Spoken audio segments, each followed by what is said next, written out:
Chegamos! Boa noite! Sejam todos muito bem-vindos ao nosso shot de conhecimento. Essa semana inteira estamos guardando um tempinho para nós conversarmos, falarmos sobre a nossa profissão e as melhorias às quais podemos proporcionar para ela. Ó, Fê aí, Fê! Beijo, amiga. Ó, a voz já tá ficando top, viu? Vamos entrando, Miriam. É o Wellington, é isso? Ferreira, seja bem-vindo. Vamos entrando, gente. Todo mundo tá sabendo. Maria, muito bem-vinda. Bora! Essa semana inteira a gente vai estar fazendo todo o nosso trabalho de formiguinha com relação aos shots de conhecimento. Gente, meu objetivo é causar mesmo. E que sentido? Causar com um intuito muito positivo para nossa profissão. Eu não, longe de mim, né? A nossa profissão e os nossos pacientes precisam que a gente eleve o nível, tá? Nesse contexto, lembrem que eu tô falando a semana inteira do Colégio Americano de Medicina Esportiva? Pois é, ele praticamente é o Papa, ele é um norteador, ele é um guia pra gente. Então, assim, não tem como eu pensar em outras diretrizes que não use essa como base. Então, é super importante, porque esse movimento que foi feito foi com a intenção de incorporar o exercício como uma prática para prevenir, reduzir, gerenciar e tratar doenças. E o que a gente tem feito com relação a isso? Quando vocês vêm falando, poxa, Juliana fala de exercício prescrito, prescrição de exercício clínico. Para os fisioterapeutas é muito comum a nomenclatura de intervenção fisioterapêutica? Não é? É essa nomenclatura, às vezes, que a gente se identifica. Ou então, como que é outra? Reabilitação funcional, que a meu ver, não tem cabimento essa, tá? Reabilitação funcional, porque o que é reabilitação é devolver a funcionalidade. O que é, então, uma reabilitação? Que não é funcional. Então, essa não vai entrar no meu contexto, mas vamos pular, que eu acho que ficaria uma live só pra gente discutir isso. Bom, gente, o exercício ele é integrante para o tratamento de qualquer doença, independente da doença de base, independente do local que seu paciente esteja internado.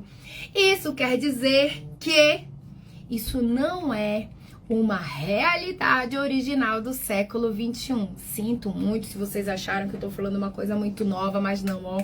Isso é antigo pra caramba, por isso que eu levanto a bandeira e brigo com vocês e falo que eu preciso de vocês para nós ampliarmos essa divulgação com relação à abordagem terapêutica correta com planejamento estratégico. E o que eu vou falar aqui é muito sério, tá? Então, quando eu trago o exercício, eu brinco trazendo que eu gourmetizei, como alguns alunos já comentaram comigo. Não, eu não gourmetizei. Eu estou mostrando que o velho é novo de novo. Pegou? Então, bora comigo. Nesse contexto do velho sendo novo de novo, eu pergunto pra você, onde que a gente deixou de fazer o planejamento estratégico com uma sequência lógica de ferramenta de avaliação que favoreça a nossa inferência para tratar de forma objetiva? E aí? Pense aí, a gente conversando agora. Qual a sua opinião com relação a isso? Você tem uma opinião formada com relação a isso? Qual foi o momento que a gente parou de avaliar o paciente? Porque se a avaliação é a ferramenta que eu tenho para entender a limitação cinético-funcional do meu paciente e conduzir a assistência de maneira correta, que recurso eu estou utilizando para fazer a inferência para tratar? A gente tem que voltar. Sabe aquela história clichê, mas é verdade, dar um passo para trás para dar dois na frente? É justamente isso. A gente tem que voltar e se perguntar por onde começar. E aí vem todo esse método que eu desenvolvi de sequência, lógica, avaliativa, quanti-qualitativa, para que tu tenhas acesso a valores absolutos precisos. Eu não te deixo dúvida. Eu te ensino a ter certeza de como você tem que nortear o tratamento do seu paciente. É justamente isso que vai acontecer. É por isso que eu te convido a estar junto comigo nesse processo. Porque mais profissionais têm que ter conhecimento com relação a isso. É só assim que a gente vai mudar o cenário da nossa profissão. E aí, quando a gente vai para um contexto de planejamento estratégico, eu trago para vocês que a ferramenta de avaliação, ela impacta positivamente na assistência. E ela é considerada como uma oportunidade, gente, positiva. No ambiente externo, no ambiente, qualquer ambiente que a gente esteja atuando, da UTI ao atendimento domiciliar. A gente tem que sair da assistência baseada em achismo, baseada em ego pessoal, a minha experiência. Se a sua experiência corroborar com uma meta-análise, um estudo randomizado, duplo cego, com evidência científica, ok. Se não, não pode, pessoal, porque isso afeta negativamente a imagem de toda uma classe profissional. Quem nunca ouviu falar? Eu já fiz 10 sessões de fisioterapia e não vi resultado. É mentira isso que eu tô falando? Por que vocês acham que isso acontece? Por que o paciente fica internado e volta pior para casa? Se no ambiente hospitalar ele tem acesso a toda a equipe multiprofissional muito mais fácil para ele, porque tá todo mundo ali. Se questionem. Isso tudo acontece porque a gente não está seguindo uma sequência lógica, um planejamento estratégico. E é isso que a gente tem que discutir. O planejamento estratégico, ele proporciona esse efeito. É praticamente um plano tático específico que eu tenho que aprender a fazer. E a gente está sabendo fazer isso? A partir daí eu consigo traçar e melhorar condutas, eu consigo fazer aquisição de recursos, eu consigo trabalhar com indicadores, eu consigo melhor dividir a minha equipe assistencial ou gerenciar o meu próprio tempo na condução da assistência. Só para vocês terem uma ideia, a partir do momento que eu faço um planejamento estratégico, eu me permito tomar ações intencionais. Para que eu vou utilizar um questionário Sarkisef? Só por utilizar? É por isso que eu convido vocês a pensar e ampliar a autonomia da nossa ação, a desenvolver novas aplicações para um nicho de mercado que está em ascensão. Ju, qual é esse nicho de mercado? Centros de diálise e hospitais de transição, por exemplo. Quantos centros de diálise vocês conhecem que tem reabilitação durante a diálise?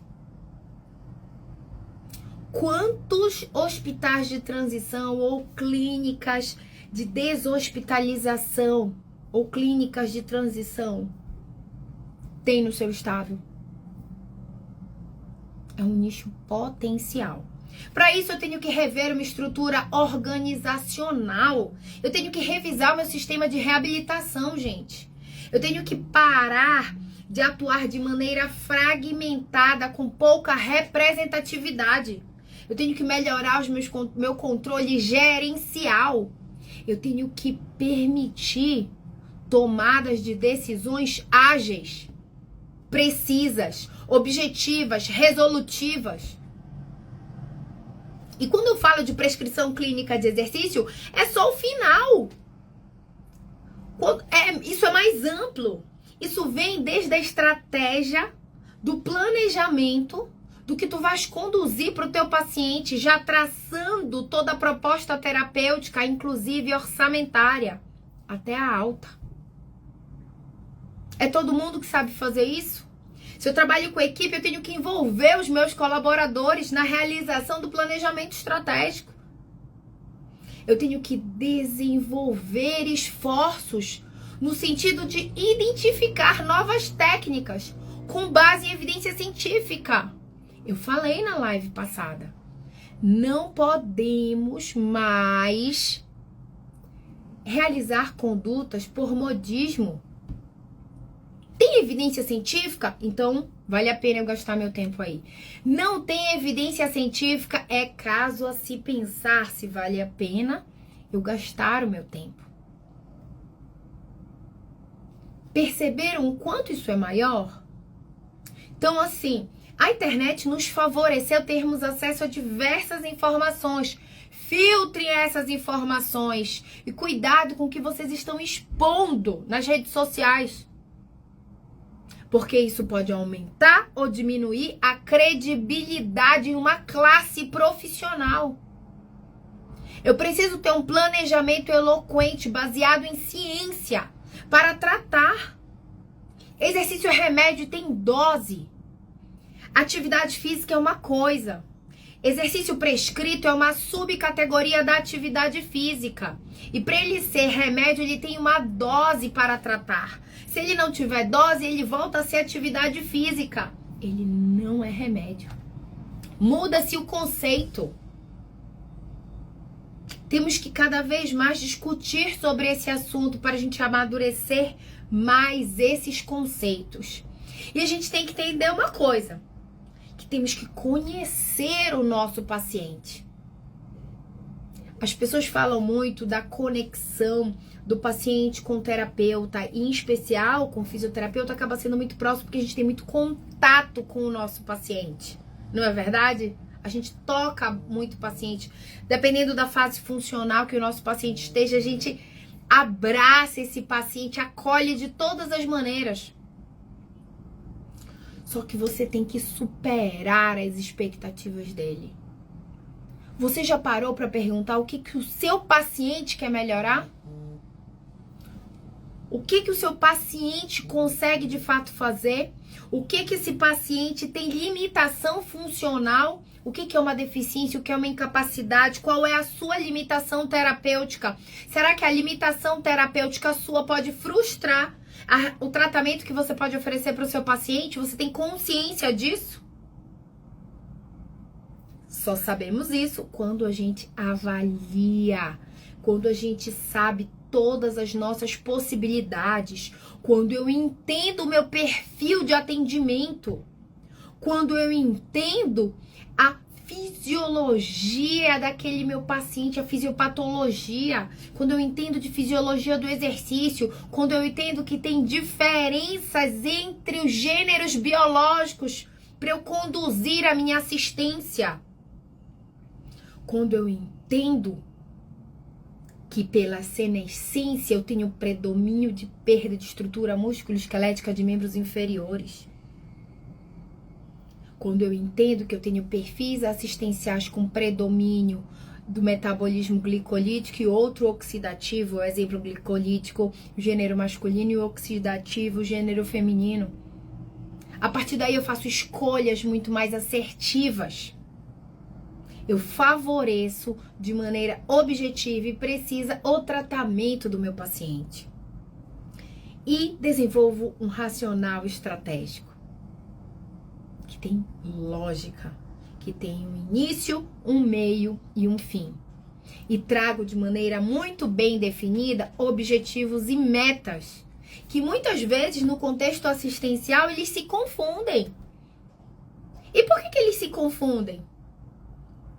Porque muitas vezes as nossas metas, elas não são mensuráveis. Toda vez que eu falo meta dentro de um planejamento, eu tenho um valor absoluto que eu vou comparar para eu entender a porcentagem do que eu alcancei dentro daquele tempo que eu pré-estipulei.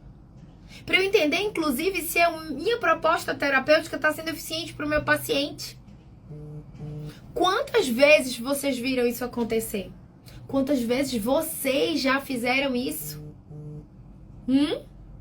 Gente, quando a gente pensa em ferramenta de gestão, eu vou deixar essa para vocês treinarem.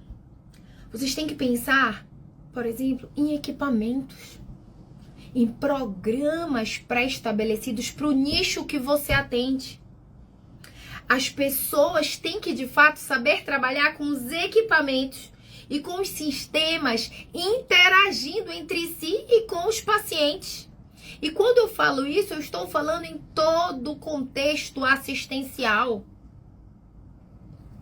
Quais os equipamentos que hoje você precisa para reabilitar e desenvolver seu planejamento estratégico de acordo com o perfil que você atende? De acordo com o perfil, qual é a proposta terapêutica? Qual é o seu programa de reabilitação no qual você vai focar, estudar e se tornar especialista naquilo? Porque ninguém entende de tudo. Quem entende de tudo um pouco. E aí? Você quer ser atendido por alguém que entende um pouquinho de tudo? Ou por um especialista para resolver o seu problema? O que adianta ter um equipamento de ponta se eu não souber utilizar? Se eu não souber entender, interagir com aquele recurso para poder usufruir do melhor dele? Para o desenvolvimento do meu racional, da minha estratégia assistencial. Seja protagonista da sua profissão, da nossa profissão. E tudo que um profissional faz, dependendo de como seja colocado, eleva a nossa profissão ou também diminui a credibilidade dela. Então, assim, gente, a minha proposta para vocês é essa. Se capacitem cada vez mais com relação a essas novas nomenclaturas, com relação a essa nova abordagem profissional. Tornem-se cada vez mais especialistas num determinado nicho, porque você aumenta a eficiência da proposta terapêutica e o seu planejamento estratégico, ele vai ter toda uma sequência lógica, você vai ter recursos direcionados para isso. Entendam que é preciso você superar as expectativas do seu paciente. E assim, ser excelente às vezes não custa isso aqui não, viu? Ser excelente é você ter um feeling diferenciado para avaliar o seu paciente. Ser excelente é você ser assertivo e objetivo no tratamento que você está propondo mediante o exercício. Ser excelente é você resolver o problema do seu paciente. Resolver o problema no qual você foi contratado. E ser excelente não necessariamente quer dizer que você vai gastar um tempão para estar fazendo isso. Porque você tem conhecimento suficiente para atender o seu paciente em tempo hábil. Lembrando que ferramenta de avaliação, isso é fato, afeta positivamente. Gente, afeta positivamente o contexto assistencial. Então isso é a base que tem que mudar para você desenvolver o seu planejamento estratégico assistencial de acordo com o perfil que você atende. E vocês vão ver que isso vai fazer toda a diferença em toda a sua abordagem profissional e inclusive como as pessoas te veem como profissional. E é por isso que eu vou convidar vocês a virem para o meu curso presencial aqui em São Paulo. 20 e 21 de abril, na Clínica Move, lá na Vila Nova Conceição. Gente, o curso, ele tá assim top. Temos diversas parcerias, a gente tá com parceria com a Cardiomed. Estamos com a parceria com a RTS, que inclusive vai ter equipamentos lá, que nós vamos fazer toda a demonstração para vocês, tá? Com a Clínica Move, que concedeu o espaço deles. A gente vai fazer assim um hands-on sensacional. Não percam essa oportunidade. Se você quer mudar sua visão assistencial, se tornar protagonista da sua profissão, você tem que começar por isso.